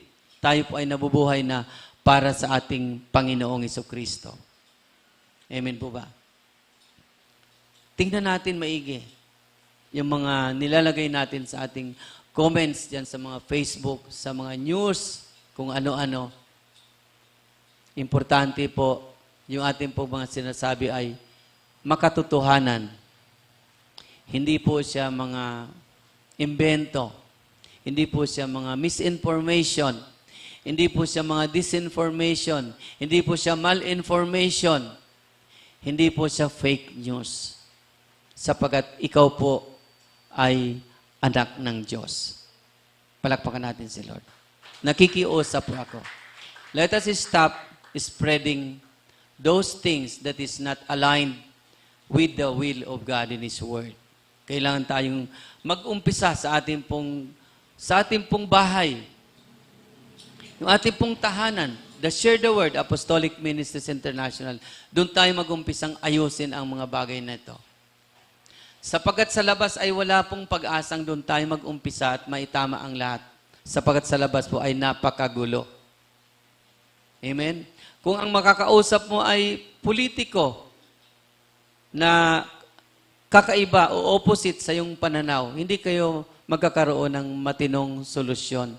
Pero dito sa church, hallelujah, sinisigurado ko po sa inyo, magkakaroon po tayo ng matinong solusyon na ayon sa kalooban ng ating Panginoon. Na dito po tayo mag-umpisa sa loob ng ating church, ayusin natin ang ating mga political perspective. It must be arising from the Word of God itself. Importante na nasa salita ng Diyos ang ating pong pagkakaroon ng tamang solusyon dito po sa sitwasyon ito. Number 1 ay magpasakop tayo sa mga namumuno sa atin. Huwag niyo po akong ma-misinterpret na baka, ay si Bishop kasi, panig yan sa isang political party. Kapatid, hindi ho. Word of word nga po ang pinagbabasihan ko. Wala po ako ditong pinapanigan o ini-endorso ng political party, Uniteam, Kakamping, Liberal, wala po akong pinapanigan dito. Dito po ay nangangaral po ako ng salita ng Diyos. Kahit pa paano maging parte man lamang ako dito po sa solusyon na to na hinahanap ng ating pong bansa. Amen po ba? Na yung ating man lamang pong mga sariling nasasakupan ay magkaroon po tayo ng pagkakaisa na sa salita ng Diyos natin umpisahan ang solusyon na gusto nating makita dito po sa magulong pamahalaan natin ngayon. Amen ba? Palakpakan natin si Lord. Thank you. Thank you, Lord. Salamat mga kapatid. Sa inyo pong malambot na kalooban na gusto po ng Panginoon na maging maayos yung ating pong kalalagayan sa issue na to dahil tayo po ay maginagamit sa gawain niya. Amen ba? Tayo po ay ginagamit upang maipangaral ang Ebanghelyo. Tayo po ay ginagamit upang maipangaral ang kanyang mga salita. Tatalo na po ako sa verse 3. For the authorities do not strike fear in people who are doing right, but in those who are doing wrong. Hindi daw po banta. Hindi daw po dapat katakutan. Yung pong mga namumuno para doon sa mga tao na gumagawa ng tama. Gumagawa po ng mabuti. Amen ba? Kaya po, ang korupsyon, dahil hindi po yan mabuti, yung mga korap, matatakot po sila sa kapwa po nila na nandyan po sa posisyon. Nandyan ba tayo mga kapatid? Hello? Kung sila po ay korap, matatakot po sila sa kapwa po nila authority. Kung tayo po na church people, hindi naman tayo korap, hindi naman tayo sangkot sa korupsyon na yan, at makikisaw-saw po tayo sa mga corrupt public officials, kakampihan natin sila. Doon lamang po nagkakaroon tayo ng partisipasyon. Amen? Hanggat wala tayong ginagawang masama o mali, hindi po tayo dapat matakot sa mga may katungkulan sa pamahalaan. Amen? Yung pong mga gumawa ng mga paglulustay na yan ng milyon-milyon at bilyon na pera, sila po ang dapat po na mayroon pong ganitong uri ng pagkatakot ngayon. At sila po ay natatakot sa kanila pong kapwa nandyan po sa posisyon. At kung sino man po ang mga nasa posisyon ngayon na mayroon pong paninindigan na nagmumula sa ating Panginoon, na yung pong may kasalanan ay dapat pong managot. Yung pong nagnakaw ay dapat pong makulong. Mapatawan ng parusa. Kung sila po yon, Hallelujah. Sigurado po, nagagamitin siya ng Diyos upang maisaayos ang problemang ito. Sapagkat ang Diyos, hindi po siya gagamit ng isa pong nanunungkulan na habang nilulutas niya ang korupsyon ay isa rin po siyang korap. Gagamit ang Diyos na mga nanunungkulan at kung wala po na makita ang Diyos na matatawag na matuwid at magsasagawa ng kanya pong kalooban, ang Diyos po sa kanyang kapangyarihan ang kikilos upang sa ayaw po nila o sa gusto, sila po ay mawawala dyan po sa posisyon o sila po ay mabubuyo sa isa pong kapahamakan dyan po sa posisyon na yan. Kaya para sa ating mga namamahala sa ating gobyerno, matakot po sila sa katotohanan na ito, na pinaparating ng church sa kanila, na ang kanilang pong pamamahala, nandyan sila sa posisyon na yan, dahil mayroon pong nakatataas sa kanila. Walang iba kundi ang ating buhay na Diyos. Umaasa tayo na ang Diyos po ng Biblia, ang ating Diyos ay hindi po pababayaan ang bansang Pilipinas. Sapagkat dito sa Pilipinas ay napakarami pong mga mananampalataya ng ating Panginoong Jesucristo. Huwag po tayong magkampihan. At ang ating pong bias ay ibibigayin po natin sa isa pong politiko na alam nating mayroon pong katotohanan ang mga akusasyon sa kanila. Dahil lamang sila po ay kapatid natin sa pananampalataya, ay nabibihag ang ating pong fanaticism. Tayo po ay nakabase po sa salita ng Diyos. Kung paano po tayo magpapasakop sa ating pong mga namumuno, nakabase po tayo sa salita ng Diyos. Hindi po tayo nakabase dahil tayo po ay may personal na bias doon po sa isa pong nanunungkulan. Dahil dito po, hinahanap po dito kung sino ang mga naglustay, nagwaldas ng pera ng kaba ng bayan. Hayaan natin ang Diyos ang kumilos. Mag-umpisa sa atin ang pagsunod sa kalooban ng ating Panginoon. Upang ating mga panalangin ay pakinggan ng Diyos na siya po ang kumilos sa korupsyon na ito. Amen ba mga kapatid? Na hindi po tayo magkamali. Dahil pagdating ng araw, yung pagkakamali po natin, ay baka po mangyari yung prinsipyo na kung ano ang iyong itinanim, yun din po ang iyong aanihin. Amen ba? Magtanim na po tayo ng righteousness based on the perspective of the Word of God. Palakpakan natin ang ating Panginoon. Verse 4, the authorities are God's servants, sent for your good.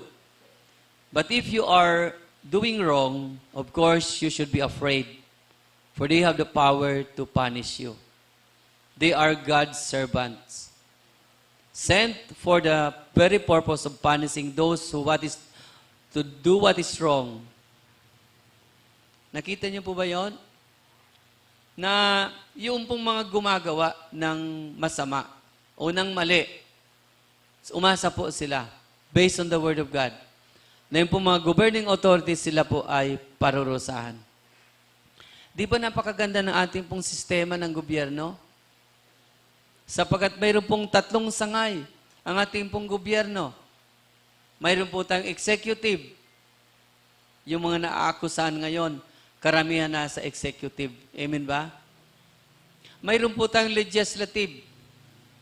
Yung pong mga gumagawa ng batas, the lower house and the upper house. Sila rin po ay nag-iimbestiga. Sapagkat sila po ang gumagawa ng batas. In aid of legislation, nag-iimbestiga po sila. At sa pag-iimbestiga po nila, ay mayroon tayong mga mamamayan, mga nasasakupan nila, mga constituents nila, na napapakinggan base sa kanilang pong imbestigasyon. At habang sila po nag-iimbestiga, nalalaman din po natin kung ang kanilang pong sariling imbestigasyon ay bias sa kanilang pong partido, politika. Nandiyan ba tayo? Kaya po hindi po tayo maaring magkamali sapagkat napapanood natin ngayon live sa television ang kanilang pong mga investigasyon na ginagawa sa ngayon. Mga kapatid, uulitin ko sa puntong ito. Kung nakikita natin yung mga investigasyon ay pumapabor sa pagtuklas kung sino talaga ang nagnakaw o magnanakaw, huwag na po tayong mag-post ng kabaliktaran sa ating mga Facebook. Kasi nangyayari, kung ano po yung kabaliktaran, yun po ang ipinopost sa Facebook nung iba sa ating mga kapwa mananampalataya. So ating sariling bahay natin, yung ating mga kapatiran sa Share the Word, Apostolic Ministries, magpo-post ka na nga lang ng mga impormasyon sa Facebook, magpo-post ka pa ng misinformation.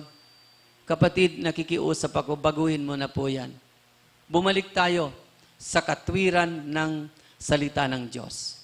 Palakpakan natin si Lord. Kung sila po ay gumawa ng masama, yung pong mga nasa pamahalaan, yung mga kasama din po nila, ang magpaparusa sa kanila.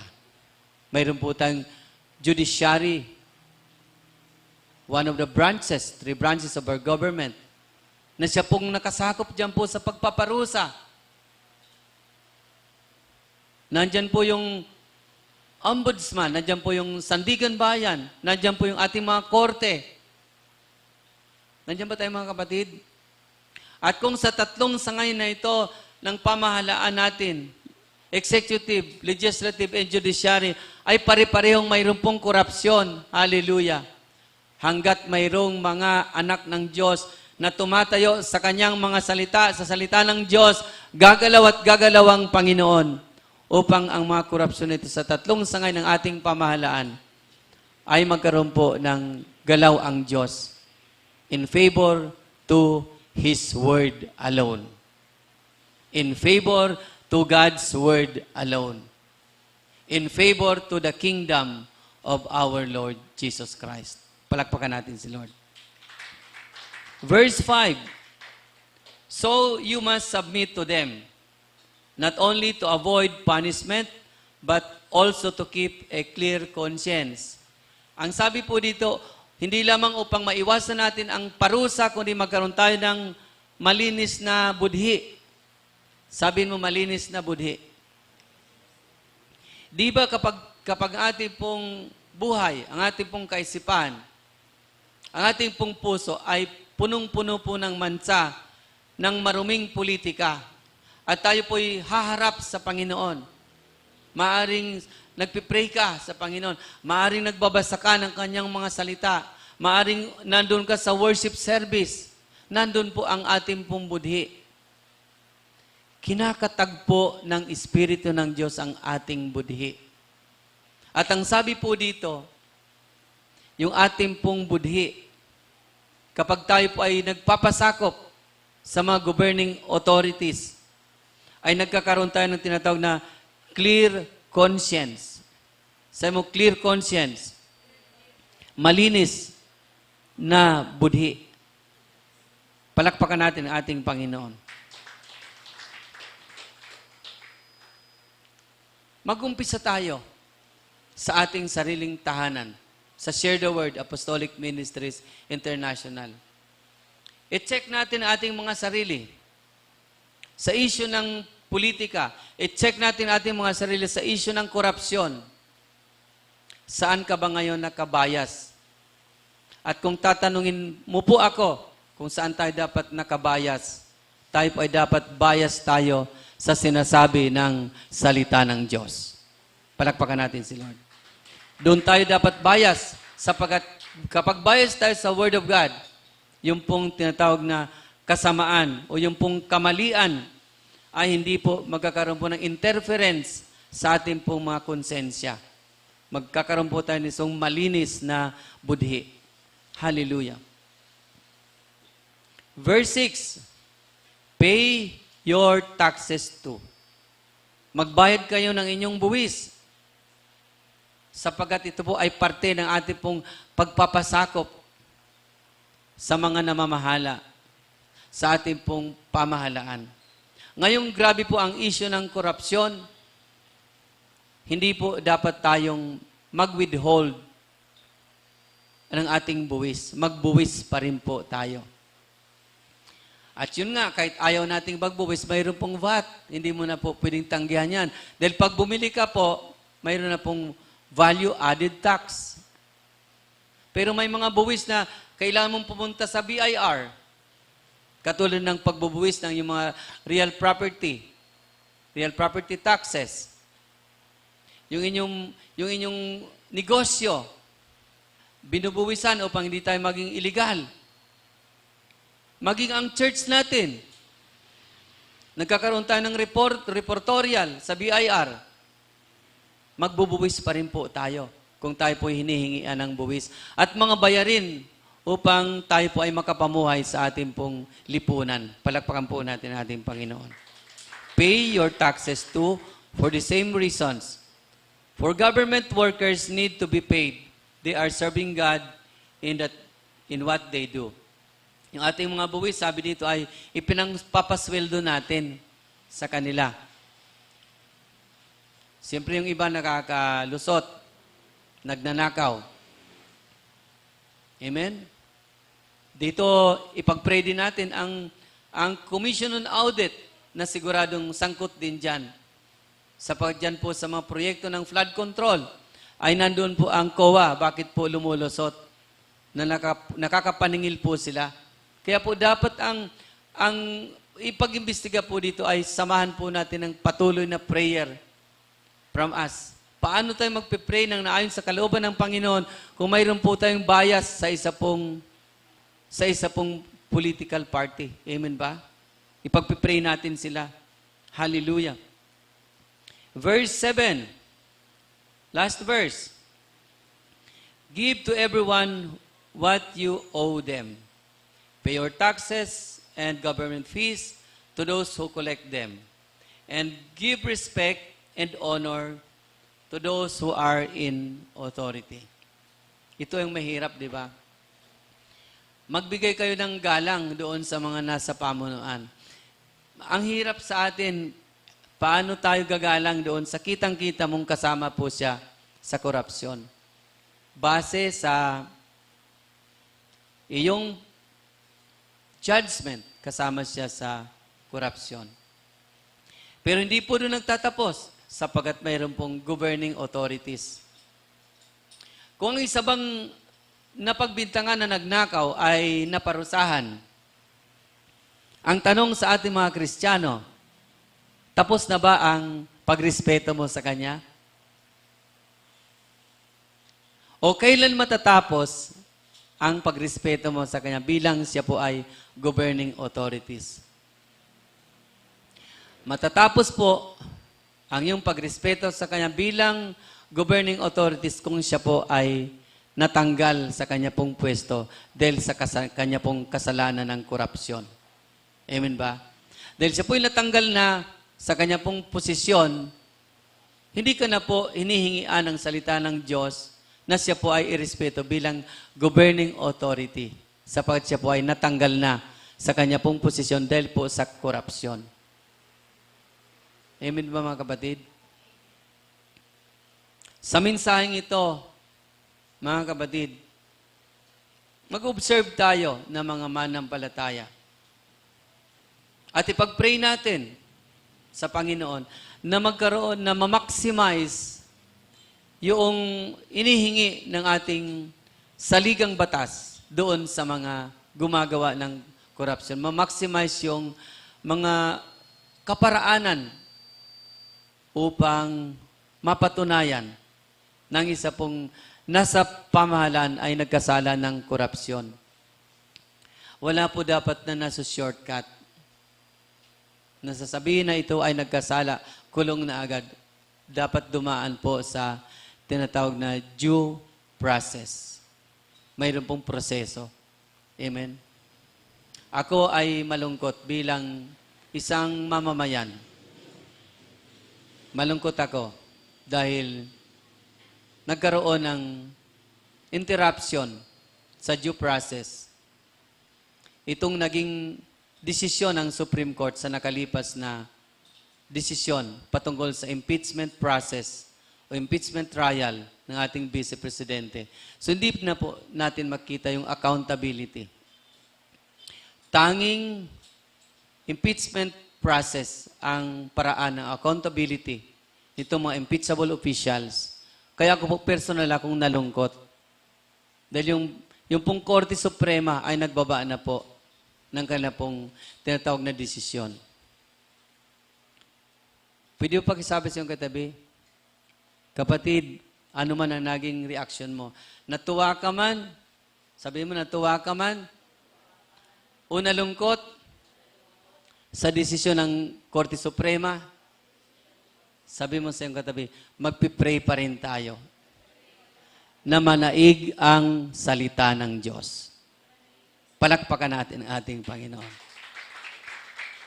Dito po, importante na tayo ay mayroong salita ng Diyos na pinagbabasihan sa ating pagpapasakop sa mga nanunungkulan sa pamahalaan at tayo po hinihikayat na manalangin para sa kanila. Yung ating patuloy na panalangin, yung ating intercession ay isa pong paraan ng pagpapasakop sa mga namumuno sa ating pong pamahalaan. Nawa, ang mensahe ito ng ating Panginoon ay nabigyan po tayo ng tinatawag na gabay. Yung ating pong gabay kung paano po tayo magpapasakop sa mga governing authorities sa gitna po ng mga issue ng korupsyon. At kung nawa ang bawat isa sa atin ay nagkaroon ng biblical knowledge o pagkaunawa tungkol po sa pagpapasakop sa governing authorities. Amen po ba? At nawa ang pagpapasakop natin sa mga governing authorities ay mag-reflect, magbunga, magkaroon po ito ng impact sa ating pong iglesia. Amen ba?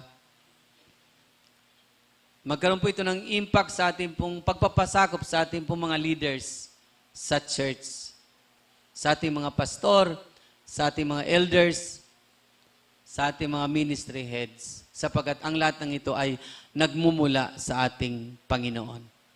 Palakpakan po natin ang Diyos na buhay.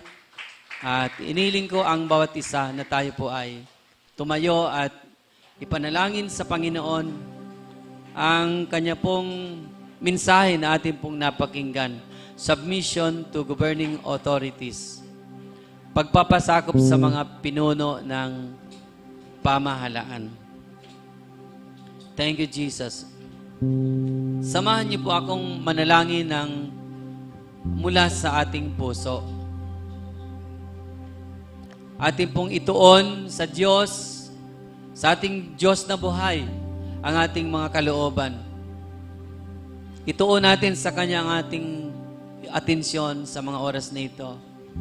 Sa ating pananalangin, kilalanin natin ang kataas-taasang Diyos na mayroon pong kapangyarihan, mayroon pong supremacy over every governing authorities in this world. Siya po ang sole authority in the whole universe. Ang ating buhay na Diyos. Sa pagka-Diyos ng ating Panginoong Hesukristo, nagkakaroon ng kaayusan ang lahat ng bagay sa buhay ng iglesia. Maging tayo man, dito sa Share the Word Apostolic Ministries International, nagkakaroon ng kaayusan ang lahat ng bagay kapag bawat isa sa mga church people ay matutunan ang pagpapasakop sa ating Panginoong Hesukristo at sa Kanyang mga salita. Sa mga salita ng Diyos na ating napakinggan, in the book of Romans chapter 13, from verse 1 to verse 7,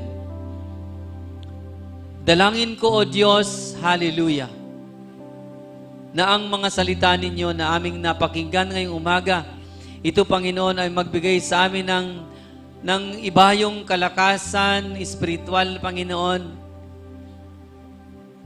Magbigay ito sa amin, Panginoon, ng lakas na nagmumula sa inyo upang kami, Panginoon, ay umibabaw dito sa mga problema sa aming pong lipunan, problema sa aming pong pamahalaan. Ito pong kasalukuyang issue ng flood control, corruption, Panginoon.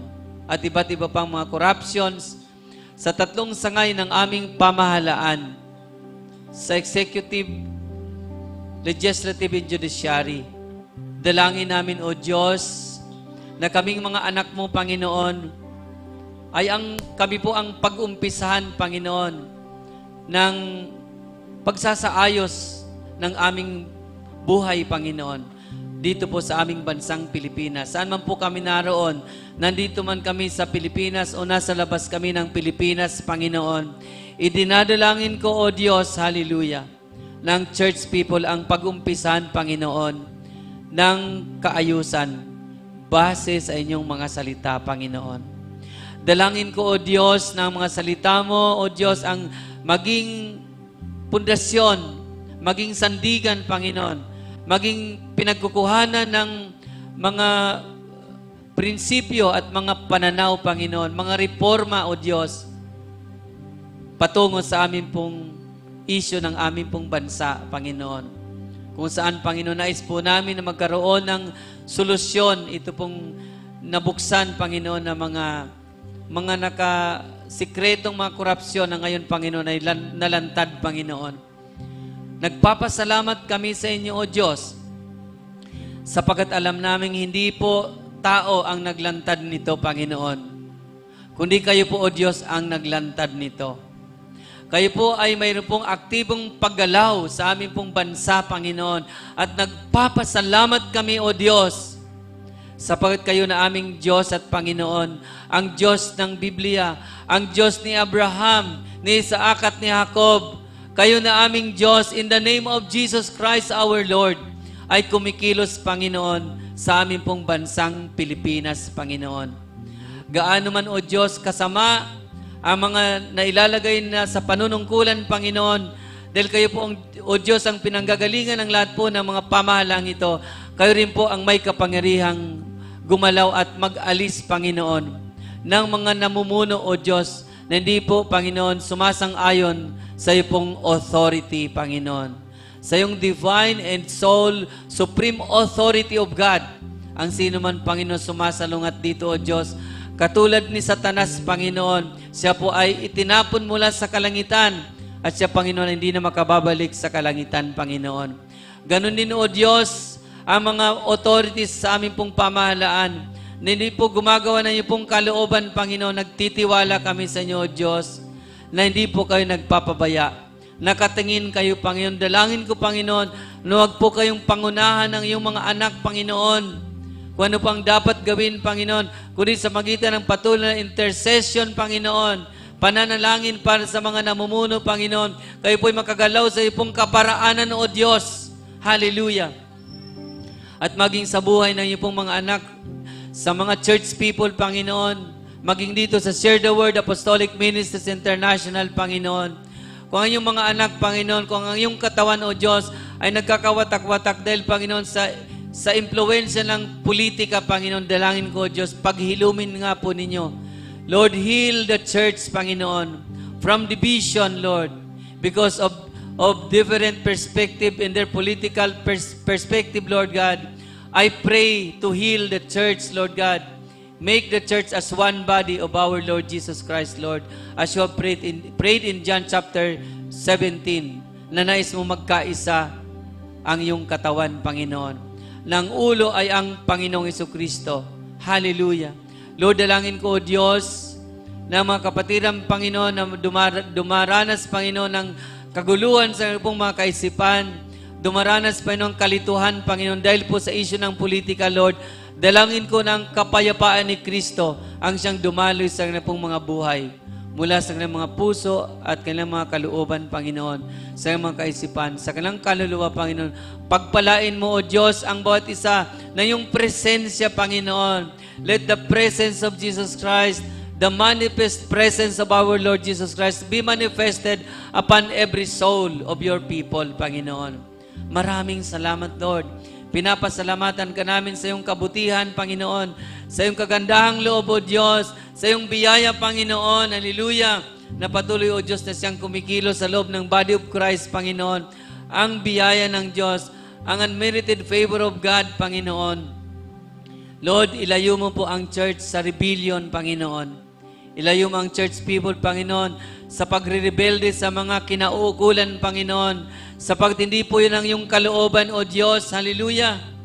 Panginoon, kung mayroon po kayong mga anak, Panginoon, mga leaders, mga pastor, mga elders, Panginoon, sa loob ng Share the Word Apostolic Ministries International, na direktang kumakalaban, Panginoon, mga verbal abuse, Panginoon, sa mga pinuno ng bayan, Panginoon, dalangin namin, O Diyos, na magkaroon, Panginoon, na magpagkilos ang Espiritu ng Diyos sa buhay ng bawat isa.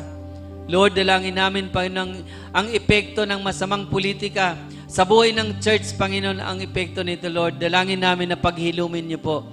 Heal the church, Lord, from political division, Panginoon, na kung saan, Lord, ang dapat po na kumikilos at namumuno sa church, Panginoon, ay walang iba, kundi ang Panginoong Hesukristo.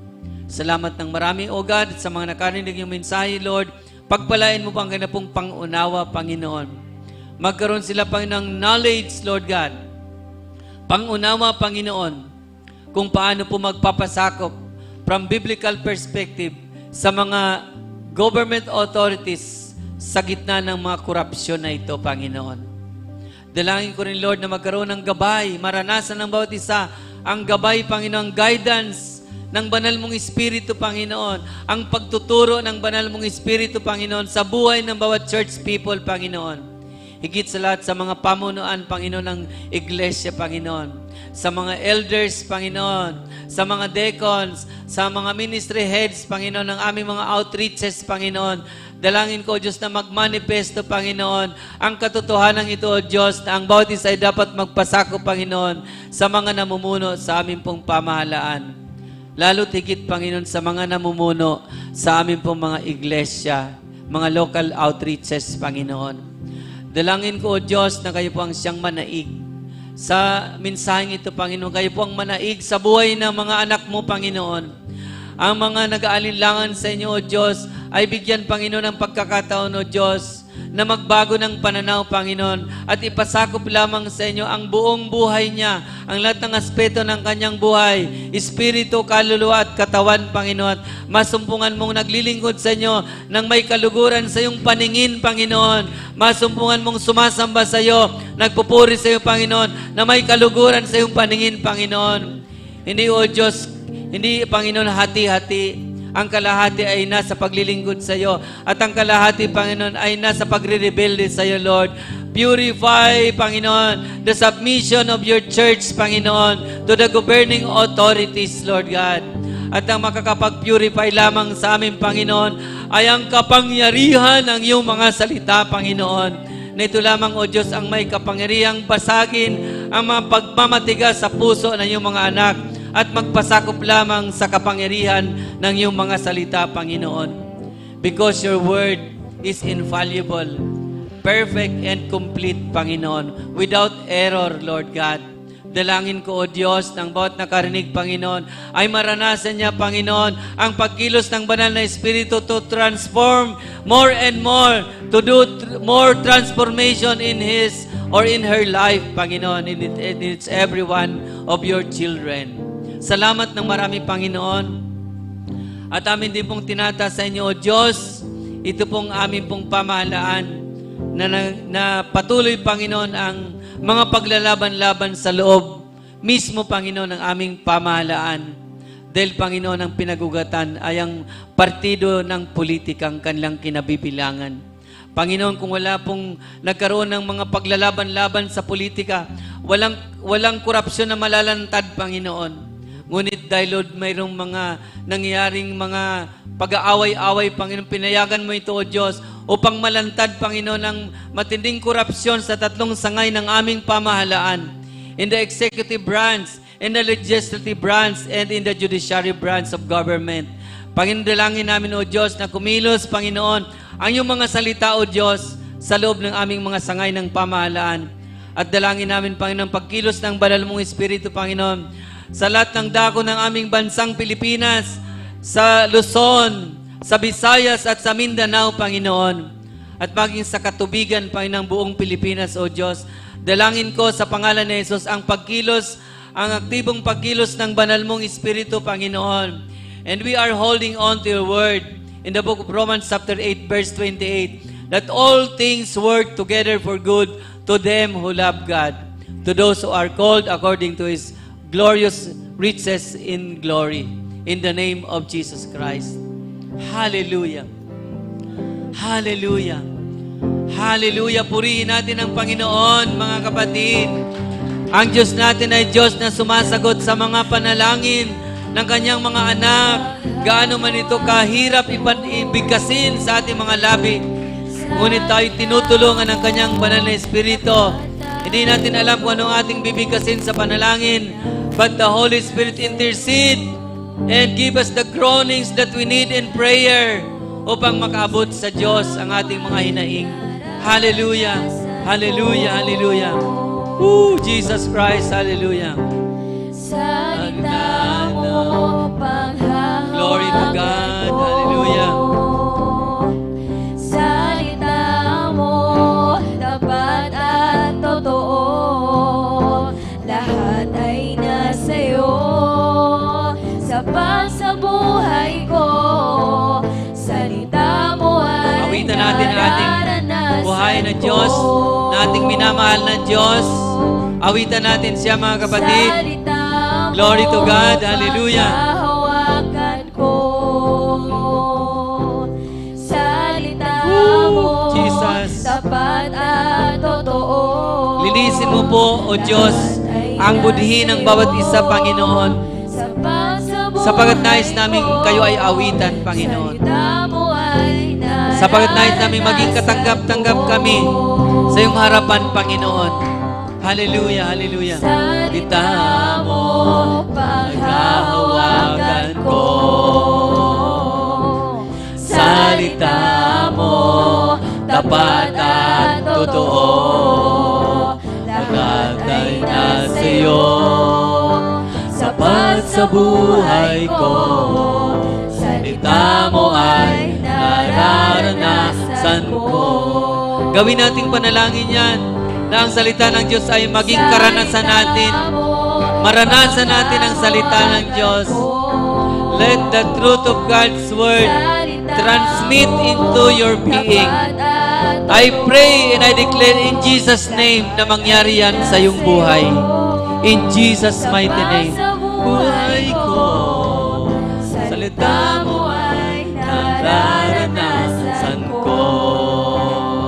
Glory! Salita mo ay hanagan ko. Salita mo, tapat at totoo. Lahat ay nasa iyo. Sapat sa buhay ko. Salita mo ay nararanasan ko. Salita mo ay nararanasan ko. Salita mo ay nararanasan ko. Salita mo ay nararanasan ko. Salita mo ay Nararanasan ko. Palakpakan natin ng malakas ang ating Diyos na buhay. Hinihingi ko sa inyo na hawakan mo ang kamay ng iyong katabi at itaas sa Panginoon. Para sa ating yugto ng panalangin. Hallelujah. Aming Ama, narinig po namin, O Diyos, ang panawagan, Panginoon, ng mga leader ng simbahan at naging ng mga leader ng mga civil societies, Panginoon, at maging ng mga leader ng cost-oriented group, Panginoon, mga leader ng mga mamamayang mga organisasyon at mga grupo ng mga mamamayang Pilipino, Panginoon. O Diyos, tinataas namin sa iyo ang kanilang panawagan, Panginoon, ng pagtitipon, O Diyos, sa September 21, doon sa Luneta Grandstand, at doon, Panginoon, sa Edsa Shrine, Panginoon, sa Green Hills, Mandaluyong, Metro Manila. Panginoon, kami po'y dumadalangin na maging mapayapa, Panginoon, ang pagtitipon na ito. Maging objective, Panginoon, ang pagtitipon na ito, ayon sa iyong mga salita, Panginoon. Magkaroon, O Diyos, ng isa pong maayos na mga pagtitipon at ma-address, Panginoon, ng naayon sa iyong kalooban, ang mga issue ng korupsyon, Panginoon. Dalangin namin, Lord, sa mga namumuno, Panginoon, sa mga pagtitipon na ito, na ilayo niyo po sila sa anuman pong karahasan, Panginoon. Ilayo niyo po sila, Panginoon, sa mga pagsasalita, O Diyos, na magbibigay, Panginoon, ng udyok na masama sa mga mamamayan, Panginoon. Dalangin namin, Lord, na magkaroon, Panginoon, ng katagumpayan, ang pagkilos, Panginoon, ng kapayapaan ng Panginoong Jesucristo as we pray, Lord.